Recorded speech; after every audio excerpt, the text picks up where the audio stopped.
कहानी की शुरुआत में हम एक जेल को देखते हैं जिसका नाम द शॉशैंक रिडेम्पशन है। यह दुनिया की सबसे सिक्योर तरीन जेल है। इस जेल में हजारों कैदी हैं, लेकिन आज तक इस जेल से कोई भी कैदी फरार नहीं हो सका, क्योंकि इस जेल की सिक्योरिटी बहुत ही ज्यादा स्ट्रिक्ट है। इस जेल में ऐसे कैदी भी हैं जिन्होंने अपनी पूरी जिंदगी इसी जेल में बिता दी, लेकिन इन्हें इस जेल से भागने का ख्याल तक नहीं आया, क्योंकि इस जेल से भागने की कोशिश करने वाले कैदी की सजा सीधा मौत है। अब यहाँ सीन कट होता है और हमें कोर्ट में एंडी नाम के एक आदमी को दिखाया जाता है जो अमेरिका के एक बहुत ही बड़े बैंक का बैंकर है। जज उसे उसकी वाइफ और उसके लवर के मर्डर के इल्जाम में उम्र भर कैद की सजा सुनाता है, लेकिन एंडी कहता है कि मैंने ये मर्डर नहीं किए हैं। पर एंडी खुद को बेगुनाह साबित करने के लिए उसके पास कोई प्रूफ नहीं था, जिस वजह से कोर्ट का जज एंडी को उम्र भर कैद के लिए दुनिया की सबसे सिक्योर जेल दी शॉशैंक रिडेम्पशन भेज देता है। एंडी के साथ और भी कई सारे कैदी होते हैं और जब इन कैदियों को जेल के अंदर लाया जाता है तब जेल के अंदर मौजूद बाकी कैदी आपस में शर्त लगाते हैं कि आज रात इन नए आने वाले कैदियों में से कौन सा कैदी रोएगा, और इसके लिए ये लोग एक डिब्बी सिगरेट की शर्त लगाते हैं। ये लोग बाहर लाइन से खड़े नए आने वाले कैदियों में से एक एक कैदी को चुन लेते हैं। तब रेड नाम का एक कैदी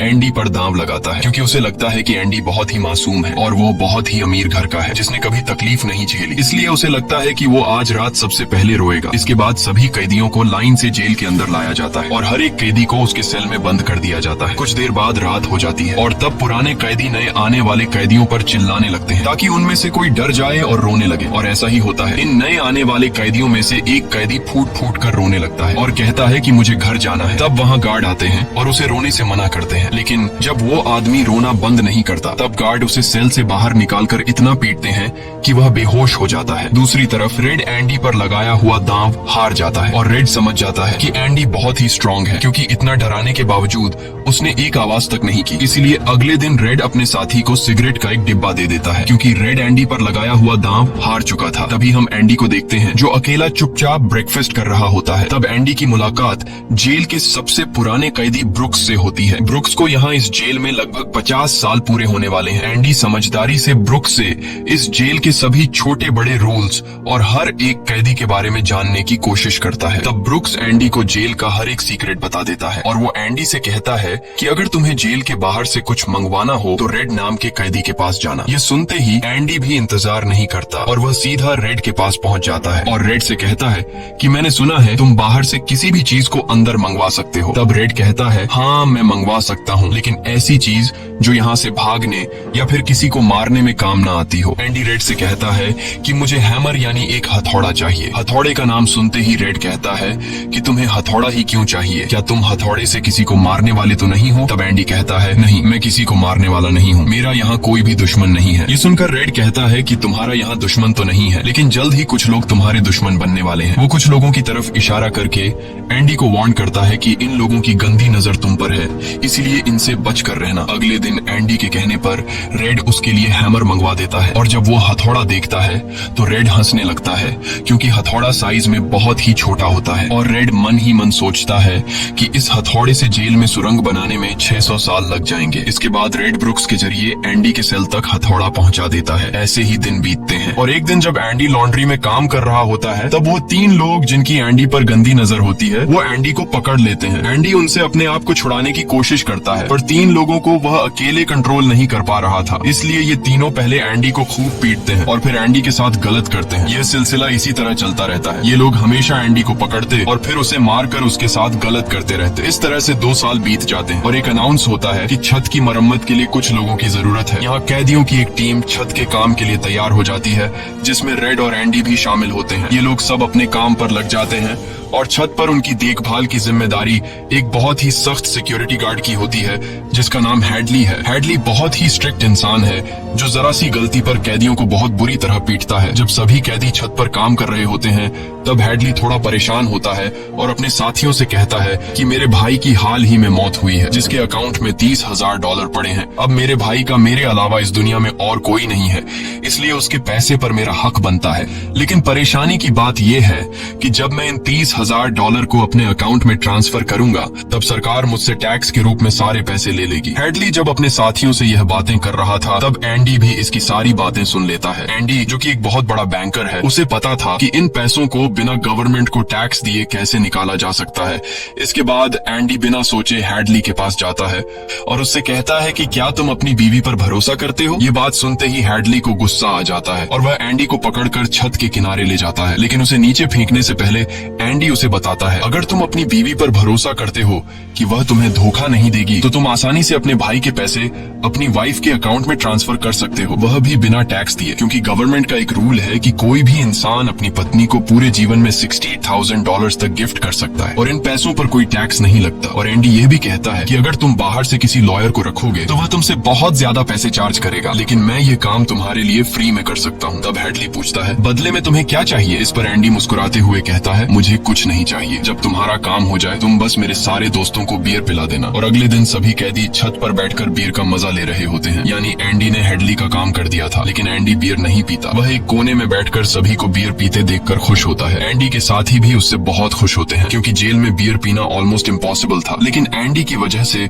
उनकी यह इच्छा पूरी हुई। फिर समय ऐसे ही बीतता है और एंडी और रेड की दोस्ती गहरी हो जाती है। कुछ दिन बाद जेल में सभी कैदियों को फिल्म दिखाई जाती है और सभी लोग रीटा हेवर्थ की फिल्म देख रहे होते हैं। तब एंडी रेड के पास आकर कहता है, मुझे रीटा हेवर्थ का एक बड़ा पोस्टर चाहिए। एंडी रेड से इसलिए पोस्टर मांगता है क्योंकि पूरे जेल में एक रेड ही था जो बाहर से किसी भी चीज को मंगवा सकता था। इसके बाद एंडी बाहर निकलता है, लेकिन जैसे ही वह बाहर आता है वहाँ वही 3 लोग खड़े होते हैं जो एंडी के साथ गलत करते थे। वह एंडी से कहते हैं, चलो हमारे साथ, लेकिन इस बार एंडी मना कर देता है। एंडी के मना करने पर वो लोग उसे पकड़ लेते हैं और उसके साथ जबरदस्ती करने की कोशिश करते हैं, लेकिन एंडी भी उनका मुकाबला करता है, पर वो लोग 3 होते हैं, जिस वजह से वो एंडी को बहुत ही बुरी तरह से पीटते हैं। पर आज ये लोग एंडी के साथ कुछ कर नहीं पाते, लेकिन एंडी को ये लोग इतना मारते हैं कि एंडी 1 महीने के लिए अस्पताल में चला जाता है और साथ ही वो आदमी जिसने एंडी को मारा होता है उसे 1 हफ्ते के लिए काल कोठरी में डाल दिया जाता है। 1 हफ्ते बाद जब वो वापस अपने सेल में आता है तो वहाँ पर वही ऑफिसर होता है जिसका एंडी ने $30,000 का टैक्स बचाया था, और इस ऑफिसर को किसी ने बता दिया था कि एंडी को इस आदमी ने इतना मारा है कि वो बेचारा 1 महीने के लिए अस्पताल में चला गया है। अब यहाँ वो ऑफिसर उस आदमी को इतनी बुरी तरह से मारता है कि वो हमेशा के लिए पैरालाइज हो जाता है। 1 महीने बाद जब अस्पताल से एंडी वापस अपने सेल में आता है तब उसे अपने सेल में रीटा हेवर्थ का एक बड़ा पोस्टर मिलता है, जो कि असल में एक वेलकम गिफ्ट होता है रेड की तरफ से। इस तरह से दिन गुजरते हैं और एक दिन जेल का वार्डन सिक्योरिटी गार्ड के साथ एंडी के सेल में आता है और उसके सेल की तलाशी करवाता है। सेल की चेकिंग लेने के बाद जब वार्डन को कुछ नहीं मिलता तब वार्डन की नजर सामने लगे पोस्टर पर पड़ती है। वार्डन कहता है कि वैसे तो मैं सेल में पोस्टर अलाउ नहीं करता, पर तुम इसे अपने सेल में लगा सकते हो। दरअसल तलाशी तो एक बहाना होता है। वार्डन को इस ऑफिसर ने बताया था कि किस तरह से एंडी ने उसका $30,000 का टैक्स बचाया, इसीलिए वार्डन अपने फायदे के लिए एंडी से मिलना चाहता था। एंडी के हाथ में बाइबल होती है जिसे वह ले लेता है और बाइबल को लेकर वह यहाँ से निकल जाता है, पर कुछ ही दूर जाने के बाद वह वापस लौट कर आता है और उसके हाथ में जो एंडी की बाइबल होती है वह उसे लौटाते हुए कहता है कि मुक्ति इसी में है। अगले दिन वार्डन एंडी को अपने ऑफिस में बुलाता है और कहता है कि तुम्हारे जैसे इंटेलिजेंट आदमी को जेल की सलाखों के पीछे नहीं रहना चाहिए, इसलिए वार्डन एंडी को लाइब्रेरी का असिस्टेंट बना देता है। लाइब्रेरी में वही बुक्स नाम का बूढ़ा आदमी होता है जो कई सालों से लाइब्रेरी संभाल रहा है। तभी वो ऑफिसर जिसके लिए एंडी ने $30,000 बचाए थे वह एक दूसरे ऑफिसर को एंडी के पास लेकर आता है। असल में उसे ITR का मसला था जिसे कुछ ही मिनटों में एंडी भर देता है, जिस वजह से पूरे जेल में एंडी के चर्चे होने लगते हैं। जैसे जैसे साल बीतते हैं एंडी के पास काम बढ़ता चला जाता है, जिस वजह से एंडी को अपने पास एक असिस्टेंट की जरूरत पड़ती है और वो अपना असिस्टेंट अपने सबसे अच्छे दोस्त रेड को बनाता है। एक दिन लाइब्रेरी में ब्रुक्स एक कैदी के गले पर चाकू रख देता है और वो उसे बिना वजह मारने की धमकी देता है। असल में सरकार ने उसकी सजा माफ कर दी है, पर वो इस जेल को छोड़कर नहीं जाना चाहता। आज उसे इस जेल में पूरे 50 साल हो चुके हैं। उसकी पूरी जिंदगी इसी जेल में बीत गई है और वो बिल्कुल भूल चुका है कि बाहर की दुनिया कैसी है। ये जेल की दुनिया ही उसकी असली दुनिया है और उसे लगता है कि अगर उसने किसी का खून कर दिया तो उसकी सजा बढ़ जाएगी और उसे इसी जेल में रखा जाएगा। एंडी के समझाने पर ब्रुक्स उस आदमी को जिसकी गर्दन पर उसने चाकू रखा था छोड़ देता है। अब न चाहते हुए भी ब्रुक्स जब जेल से छूटने के बाद बाहर आता है तो उसे बाहर की दुनिया बहुत अजीब लगती है। 50 सालों में बाहर की दुनिया की रफ्तार काफी ज्यादा बढ़ गई होती है। जहाँ सड़क पर पहले एक गाड़ी दिखती थी, अब सड़कों पर गाड़ियों की भीड़ है। कुछ दिन बाद वो एक सुपरमार्केट में काम करने लगता है, लेकिन उसका बाहर की दुनिया में बिल्कुल भी मन नहीं लगता। उसे बार बार जेल की याद आती है और वो जेल में वापस आना चाहता है। इसीलिए वो कभी कभी सोचता है कि वो कोई क्राइम करे ताकि वह फिर से इस जेल में जा सके। लेकिन ब्रुक्स इस उम्र में कोई भी क्राइम नहीं करना चाहता था और इस भीड़ भाड़ वाली तेज रफ्तार वाली जिंदगी में ब्रुक्स सरवाइव नहीं कर पाता और अपनी जान दे देता है। मरने से पहले वो जेल में अपने साथियों के नाम एक खत लिखता है जिसे पढ़ते हुए सभी बहुत ज्यादा इमोशनल हो जाते हैं। वहीं हमें जेल दिखाई जाती है है जहां पर वार्डन एक नया प्रोग्राम शुरू करता है। इस प्रोग्राम में जेल की कैदियों को बाहर ले जाकर काम करवाया जाएगा ताकि उन्हें पता चल सके कि मेहनत से पैसे कैसे कमाए जाते हैं। और कैदी भी इस काम के लिए मान जाते हैं क्योंकि वह सब भी बाहर की हवा खाना चाहते थे। और इस तरह से वार्डन इन कैदियों से काम लेता है। पर इस प्रोजेक्ट के जरिए वार्डन को बहुत सारे कॉन्ट्रैक्ट मिल जाते हैं क्योंकि जेल के कैदियों की लेबर बहुत सस्ती होती है और जो बाहर की लोकल कंस्ट्रक्शन लेबर की टीम होती है उन्हें कहीं पर भी काम नहीं मिलता क्योंकि वार्डन उनका काम आधी कीमत पर अपने कैदियों से करवाता है। और वार्डन आधी कीमत पर काम इसलिए करता है क्योंकि कैदी कोई लेबर तो थे नहीं जिनको वार्डन दिहाड़ी दे पाता। इसलिए वार्डन फ्री में कैदियों से काम करवाकर बहुत सारा पैसा कमाने लगता है और उसका यह पैसा ब्लैक का होता है। लेकिन एंडी एक बैंकर होने की वजह से वार्डन का सारा ब्लैक मनी व्हाइट में बदल देता है। दरअसल एंडी इन पैसों को एक ऐसे आदमी के नाम पर जमा करता है जो इस दुनिया में है ही नहीं और वह उसके अकाउंट में सारा पैसा ट्रांसफर कर देता है ताकि अगर कल को पुलिस को पता भी चल जाए तो पुलिस एक ऐसे आदमी को ढूंढ रही होगी जो इस दुनिया में कभी पैदा ही नहीं हुआ। अब यहाँ जेल में एक नया कैदी आता है जिसका नाम टॉमी है। टॉमी बहुत यंग होता है और वह इस छोटी सी उम्र में कई सारी जेलों में जा चुका है। टॉमी एक बहुत ही फ्रेंडली नेचर का था इसलिए उसकी जल्द ही जेल में बहुत से कैदियों से दोस्ती हो जाती है। एक दिन खाने की टेबल पर टॉमी सबसे कहता है कि मैं पिछले कई सालों से चोरी कर रहा हूँ इसलिए मैं यहाँ की कई सारी जेलों में जा चुका हूँ और इस बार भी मैं चोरी की वजह से इस जेल में आया हूँ। टॉमी की बात सुनते हुए एंडी उसे कहता है कि अगर तुम चोरी करने के बाद बार बार पकड़े जा रहे हो तो इसका मतलब ये है कि यह काम तुम पर सूट नहीं करता, इसलिए तुम्हें चोरी करना छोड़ देना चाहिए। टॉमी को एंडी की यह बात बिल्कुल ठीक लगती है इसलिए टॉमी रेड से एंडी के बारे में जानकारी लेने लगता है। टॉमी रेड से कहता है कि एंडी बहुत ही इंटेलिजेंट और डिसेंट इंसान है, उसे जेल क्यों हुई है। रेड उसे बताता है कि एंडी एक बहुत बड़ा बैंकर था लेकिन उसने अपनी वाइफ और उसके लवर का कत्ल किया जिस वजह से उसे उम्र भर कैद हुई। यह सुनकर टॉमी सोच में पड़ जाता है, जैसे उसे कुछ याद आया हो। उसके बाद वह एंडी को बुला लेता है। अब टॉमी के सामने एंडी और रेड होते हैं। टॉमी इन दोनों को बताता है कि 4 साल पहले मैं एक जेल में गया था जहाँ पर मुझे एक कैदी मिला और उस कैदी ने मुझे बताया कि एक रात वह एक घर में चोरी करने गया। चोरी के दौरान उस घर का मालिक जाग गया। अब पकड़े जाने के डर से उसने उस घर के मालिक और उसकी पत्नी को मार डाला। बाद में उसे पता चला कि वो दोनों पति पत्नी नहीं थे बल्कि लवर थे और वो औरत एक बहुत बड़े बैंकर की पत्नी थी। कुछ समय बाद जब मैंने अखबार में न्यूज पढ़ी तो मुझे पता चला कि पुलिस ने जब इन 2 मर्डर्स के बारे में जांच की तो पुलिस को शक हुआ कि इन दोनों को बैंकर ने मारा है। इसलिए बैंकर को उसकी पत्नी और उसकी पत्नी के लवर के हत्या के इल्जाम में गिरफ्तार कर लिया गया। यहाँ हमें पता चलता है कि एंडी बेगुनाह था। ये सब जानने के बाद एंडी वार्डन के पास जाता है और उससे ये सारी बातें बताता है, पर वार्डन जानबूझकर उसकी बातों पर विश्वास नहीं करता क्योंकि एंडी वह इंसान है जो उसके काले पैसों को व्हाइट में बदलता है और वार्डन के सारे राज जानता है। इसलिए अगर एंडी यहाँ से चला गया तो वार्डन न तो और पैसे कमा पाएगा और शायद उसके ब्लैक पैसों का राज भी खुल जाएगा। इसलिए वह एंडी से कहता है कि यह एक झूठी कहानी है, मुझे ऐसी कहानियां रोज सुनने को मिलती हैं। एंडी वार्डन से वादा करता है कि अगर मैं आजाद भी हो गया तो मैं तुम्हारा राज ही रखूंगा। लेकिन वार्डन एंडी की कोई भी बात नहीं सुनता। यह देखकर एंडी को बहुत गुस्सा आता है कि मैंने इस आदमी की इतनी मदद की लेकिन आज बेगुनाह होने के बावजूद भी मुझे ये बाहर नहीं जाने दे रहा। इसलिए एंडी वार्डन पर चिल्ला पड़ता है। तब वार्डन एंडी को 1 महीने के लिए काल कोठरी में डाल देता है और उसके बाद वह सीधे टॉमी के पास जाता है और वार्डन टॉमी से पूछता है कि क्या तुमने जो बातें एंडी को बताई हैं वह सारी सच हैं। टॉमी कहता है हाँ ये बिल्कुल सच है। इसके बाद वह टॉमी से कहता है कि क्या अगर तुम्हें कोर्ट में बुलाया जाए तो तुम कोर्ट में इस बात की गवाही दे सकते हो। तब टॉमी कहता है हाँ मैं इसके लिए तैयार हूँ। ये सुनते ही वार्डन ऊपर गार्ड को इशारा करता है और वह गार्ड टॉमी को गोलियों से छलनी कर देता है। इसके बाद वार्डन एंडी के पास जाता है और उसे कहता है कि टॉमी ने भागने की कोशिश की थी इसलिए उसे गोली मार दी गई। लेकिन एंडी समझ जाता है कि टॉमी को क्यों मारा गया और एंडी मन ही मन सोचता है कि वार्डन बहुत ही घटिया इंसान है। एंडी वार्डन से कहता है कि आज के बाद मैं तुम्हारा काम कभी नहीं करूंगा। तब वार्डन कहता है कि मेरा काम तो तुम्हें ही करना पड़ेगा वरना मैं यह जेल तुम्हारे लिए नरक बना दूंगा। और जाते हुए वार्डन सिक्योरिटी गार्ड से कहता है कि उसे 1 और महीने के लिए काल कोठरी में रखो। काल कोठरी एक बहुत ही खौफनाक जगह थी जहाँ काले अंधेरों में कैदी को पूरे 1 महीने रहना पड़ता था। अब एंडी इस काल कोठरी में 1 महीना तो बिता चुका था लेकिन अब उसे 1 और महीना उसी अंधेरे वाले छोटे से कमरे में बिताना पड़ेगा। बाहर पूरे जेल में ये खबर फैल जाती है कि एंडी उस गुनाह की सजा काट रहा है जो उसने कभी किया ही नहीं था। जेल के अंदर मौजूद सभी कैदियों को एंडी के लिए बहुत दुख होता है। अब काल कोठरी में पूरे 2 महीने गुजारने के बाद जब एंडी बाहर आता है तो रेड उसके पास आता है। एंडी रेड से पूछता है कि क्या तुम कभी इस जेल से बाहर निकल पाओगे। रेड कहता है हाँ, लेकिन तब जब मैं बहुत बूढ़ा हो गया होऊंगा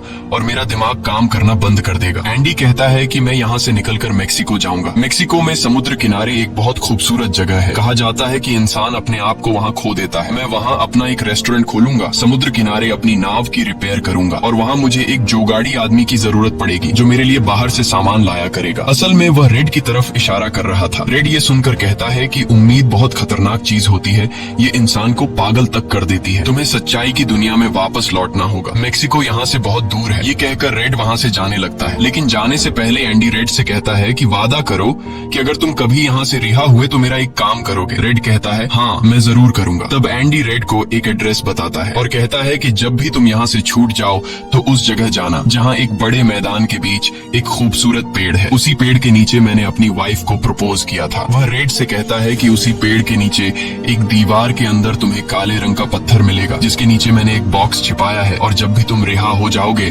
तो वहाँ जाकर उस पत्थर के नीचे उस बॉक्स को देखना कि उसमें क्या है। यह कहकर एंडी वहाँ से चला जाता है और सीधा वार्डन के पास पहुँचता है। वह वार्डन का काम पूरा करके उसके सारे डॉक्यूमेंट्स एक खास तिजोरी में रखता है। डॉक्यूमेंट्स रखने के बाद वार्डन एंडी को अपने कपड़े देता है। वह एंडी से कहता है कि मेरे कपड़े प्रेस करवा देना और मेरे जूतों को शीशे की तरह चमका देना। इसके बाद एंडी वापस अपने सेल में आ जाता है। वहीं दूसरी तरफ रेड आज रात बहुत परेशान होता है क्योंकि उसे डर था कि एंडी कहीं खुद को मार न दे। इस तरह से रात गुजर जाती है और सुबह होती है। सुबह होते ही सभी कैदियों के सेल के दरवाजे खुल जाते हैं और सभी कैदी बाहर आ जाते हैं, लेकिन एंडी सेल से बाहर नहीं आता। ये पिछले 20 सालों में पहली बार ऐसा हो रहा था कि कोई कैदी सुबह अपने सेल से बाहर नहीं आया। तब रेड की नजर भी एंडी के सेल की तरफ होती है और रेड की परेशानी बढ़ती रहती है कि कहीं एंडी ने खुद को मार तो नहीं दिया। तभी एक गार्ड बहुत गुस्से में एंडी के सेल की तरफ जाता है, लेकिन वहाँ पहुंचकर जब वह देखता है तो उसकी आंखें खुली की खुली रह जाती हैं क्योंकि अंदर सेल में कोई भी नहीं था और एंडी वहाँ से फरार हो चुका था। अब हम वार्डन को देखते हैं जो अपने जूते पहनने के लिए निकालता है, लेकिन उस बॉक्स में उसके नहीं बल्कि एंडी के पुराने जूते होते हैं। और तभी पूरे जेल में सायरन बजने लगता है और यह सायरन होता है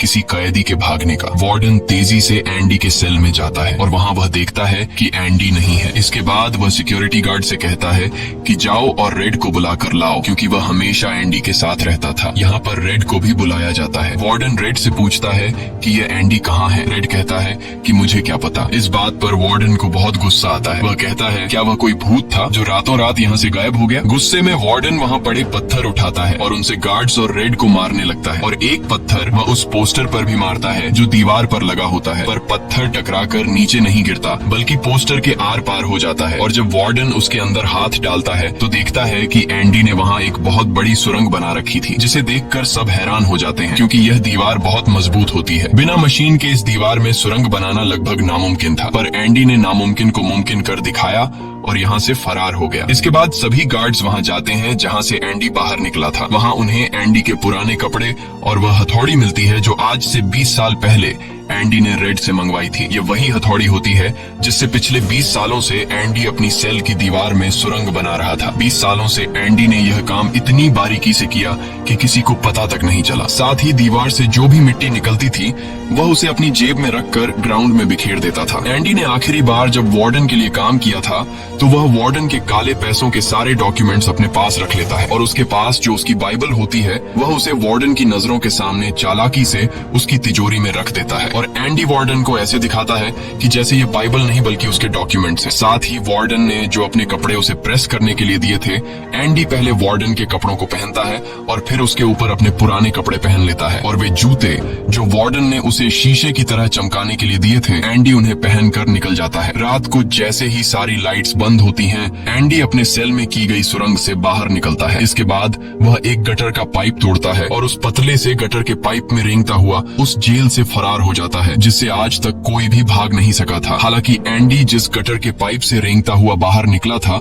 वह लगभग 2 किलोमीटर लंबा था। अगली सुबह एंडी उस बैंक में जाता है जहां पर वार्डन का सारा ब्लैक पैसा होता है। ये पैसे एक ऐसे आदमी के नाम पर होते हैं जो इस दुनिया में है ही नहीं। ये सारा डॉक्यूमेंट्स का खेल एंडी ने ही तो बनाया था और बैंक बैंक में उस अकाउंट के ओनर का जो सिग्नेचर था वह जेल से एंडी किया करता था, इसलिए एंडी को वार्डन का सारा पैसा निकालने में कोई मुश्किल नहीं होती। एंडी के पास उस आदमी के नाम के सारे डॉक्यूमेंट्स होते हैं, इसलिए एंडी बैंक्स में जाकर सारे पैसे निकाल लेता है और ये पैसे होते हैं $3,70,000। यानी कि एंडी न केवल आजाद हुआ बल्कि वह पैसों से माला माल भी हुआ। और यहाँ हमें पता चलता है कि एंडी जिस दिन से उस जेल में एंटर हुआ था उसी दिन से वह इस काम की प्लानिंग कर रहा था। वार्डन ने एंडी के साथ जेल में बहुत बुरा सलूक किया था और उसने टॉमी को भी मार दिया था, इसलिए वह वार्डन के काले पैसों के सबूत मीडिया को देता है। अगली सुबह यह खबर न्यूज़पेपर में छप जाती है और जब वार्डन तिजोरी खोलकर देखता है तो उसमें उसके डॉक्यूमेंट्स नहीं बल्कि बाइबल होती है। बाइबल के पहले पेज पर एंडी ने लिखा होता है कि तुमने सही कहा था, मुक्ति इसी में है। और जब वार्डन पेज पलटता है तो वह देखता है कि वहाँ पर हथौड़ी का एक निशान होता है। दरअसल एंडी ने बाइबल के पेजेस को हथौड़ी की शेप में काटकर एक सांचा बनाया हुआ था जिसके अंदर वह अपनी हथौड़ी छिपाया करता था। और आज से 20 साल पहले जब वार्डन पहली बार एंडी की सेल में गया था और उसने एंडी की बाइबल उसके हाथ से लेकर वापस उसे लौटा दी थी, उस समय भी वह हथौड़ी उसी बाइबल के अंदर थी। यह देखकर वार्डन को एक बहुत बड़ा झटका लगता है। दूसरी तरफ वार्डन के काले पैसों की खबर पूरे शहर में फैल चुकी थी, इसलिए जेल के बाहर रिपोर्टर्स और पुलिस वार्डन को गिरफ्तार करने के लिए आ रही होती है। और इससे पहले कि पुलिस उसे गिरफ्तार करती, वार्डन अपने आप को गोली मार देता है। कुछ समय बीतने के बाद एंडी के दोस्त रेड की सजा भी माफ कर दी जाती है और उसे गवर्नमेंट की तरफ से एक नौकरी भी दिलाई जाती है। पर बाहर की दुनिया में रेड का दिल बिल्कुल नहीं लगता क्योंकि उसने अपनी जिंदगी के 40 साल जेल में गुजारे थे। रेड भी उसी कमरे में रहता है जहाँ पर ब्रुक्स रहा करता था और रेड भी अपनी जान देना चाहता है, पर तभी उसे याद आता है कि उसने एंडी से वादा किया था। इसके बाद वह उस जगह के लिए गाड़ी में रवाना हो जाता है और वह उस बड़े घास के मैदान में जाता है जहाँ पर एक बहुत बड़ा पेड़ होता है, साथ ही पत्थरों की दीवार भी होती है। उस दीवार पर एक काले रंग का पत्थर होता है और जब वह उस पत्थर को उठाता है तो उसके नीचे एक बॉक्स होता है। उस बॉक्स के अंदर कुछ पैसे और एक लेटर होता है। ये लेटर एंडी का होता है। उस लेटर में लिखा होता है कि एंडी रेड का उसी जगह पर इंतजार कर रहा है जिस जगह के बारे में एंडी ने रेड को जेल में बताया था। उसके आगे एंडी ने लिखा होता है कि उम्मीद अच्छी चीज होती है। इसके बाद रेड उस जगह पहुंच जाता है और जब वह समुद्र किनारे जाता है तो वो देखता है कि एंडी नाव में बैठकर अपनी नाव ठीक कर रहा है। यह जगह, यह सब कुछ एंडी का वह सपना होता है जो उसने जेल में रेड से शेयर किया था और रेड ने कहा था कि उम्मीद अच्छी नहीं होती। इसके बाद यह दोनों एक दूसरे को गले लगाते हैं और इसी के साथ ये कहानी खत्म हो जाती है। अगर आपको यह वीडियो अच्छी लगी हो तो हमारे चैनल को सब्सक्राइब और वीडियो को लाइक जरूर कीजिएगा।